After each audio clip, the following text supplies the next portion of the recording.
Ia juga seorang barista. Ia mengambil segelas air dari sumur Yakub untuk diberikan kepada para pengunjung dari berbagai kalangan.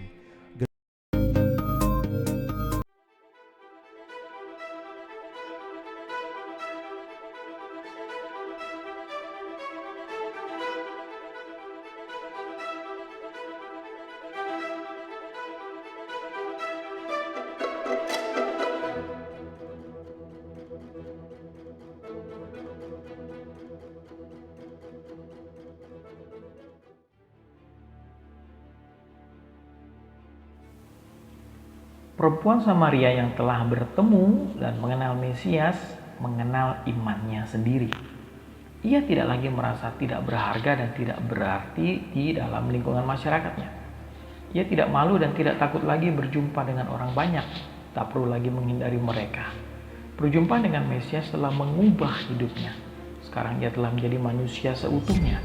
Ia wajib menyampaikan kepada masyarakat setempat bahwa ia telah mengenal Mesias. Imannya kepada Yesus mendorongnya untuk bersaksi tentang siapakah Yesus. Kesaksiannya begitu efektif sehingga banyak warga tertarik oleh perkataannya. Bahkan pasca mendengar kesaksian tersebut, mereka ingin melihat dan bertemu sendiri dengan Tuhan Yesus. Hal yang luar biasa lagi ialah kesaksian perempuan Samaria itu membawa banyak warga Samaria menjadi percaya kepada Tuhan Yesus.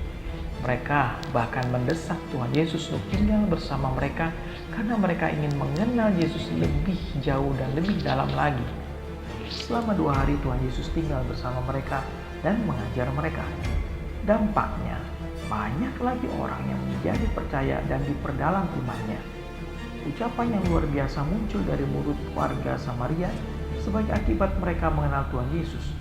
Mereka mengenal Yesus secara dalam sebagai juru selamat dunia, bukannya seorang guru selamat. Ia bukan mengajarkan bagaimana caranya supaya selamat. Ia sendirilah keselamatan itu. Warga Samaria tahu bahwa keselamatan tidak hanya berlaku bagi warga Yahudi atau Samaria saja, tetapi bagi semua suku bangsa di dunia. Tentulah pernyataan ini benar-benar merupakan pengakuan iman yang mengandung makna teologis yang luar biasa.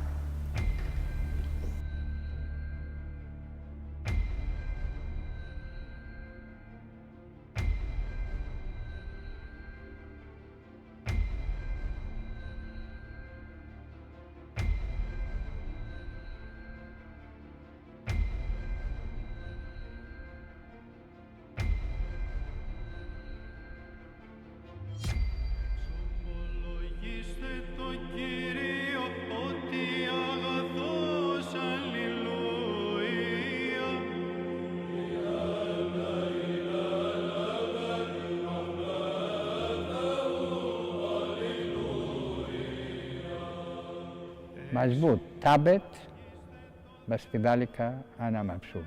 Pekerjaan ini memang melelahkan, tetapi saya senang. Mengapa? Karena saya adalah seorang tentara di tanah suci, tentara iman, tentara penjaga warisan kekristenan dari nenek moyang kita dulu. Romo Eustinus adalah seorang kepala biara Ortodoks Yunani yang biasa disebut sebagai Arkimandrit. Ia mengisahkan pengalamannya selama 41 tahun hidup di dalam koridor dan di bawah tanah dari gereja Sumur Yakub di Nablus. Segala tantangan dan kesulitan tidak menghentikan langkahnya dalam menjaga tempat kudus ini, juga jika harus ia bayar dengan nyawanya. Kekuatan saya berasal dari Tuhan yang saya gunakan untuk bekerja, menyingkirkan ketakutan, dan menghadapi kesulitan yang saya hadapi selama ini. Sudah 61 tahun saya tinggal di Palestina. Saya pernah bekerja di Patriarkat Yunani di Yerusalem, kemudian di Bethlehem, sampai saat terjadi perang tahun 1967. 10 tahun saya tinggal di Betzala, lalu pindah ke Tiberias, dan pada tahun 1980 pindah ke sini karena Romo yang ada di sini dibunuh. Saya datang untuk menggantikan tempatnya di sini 41 tahun yang lalu. Segera sesudah dipindah ke sini, Romo Eustinus bekerja untuk membangun gereja Sumur Yakub. Sebelumnya sudah ada gereja dari abad keempat, namun beberapa kali mengalami perusakan. Dan gereja ini pun pembangunannya belum selesai pada tahun 2018.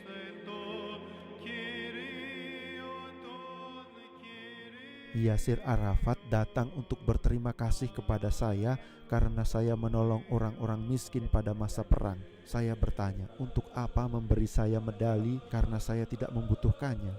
Dia jawab, karena kami berhutang kepada Anda.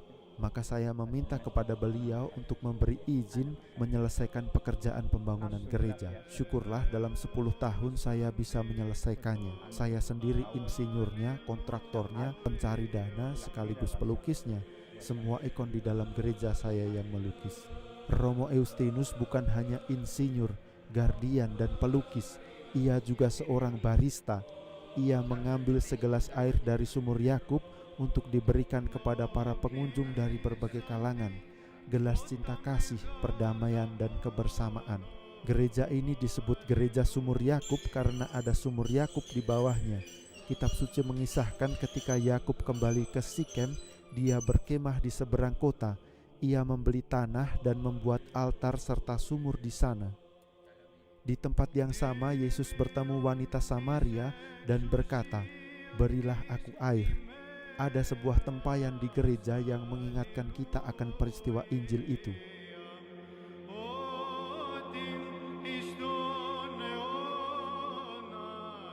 Jangan tertipu dengan kerutan di wajah Romo Eustinus, dari janggut putih, tubuh ramping, dan dari umurnya, sebab semangatnya tidak pernah menua. Saya berharap bisa memperoleh izin untuk membangun gereja di Sebastia, di tempat Yohanes Pembaptis dihukum mati. Tempatnya dikuasai oleh orang-orang Muslim selama 240 tahun, dan saya membelinya 36 tahun lalu. Saya berdoa kepada Tuhan, semoga sebelum saya menutup mata, saya boleh menyelesaikan gereja Yohanes Pembaptis.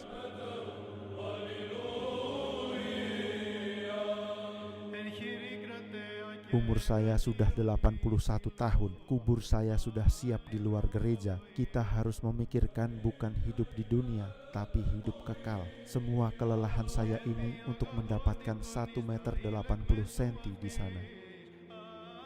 Hidup tidak diukur dari jumlah hari, tetapi dari tindakan-tindakan yang baik serta dari kesediaan untuk memberi.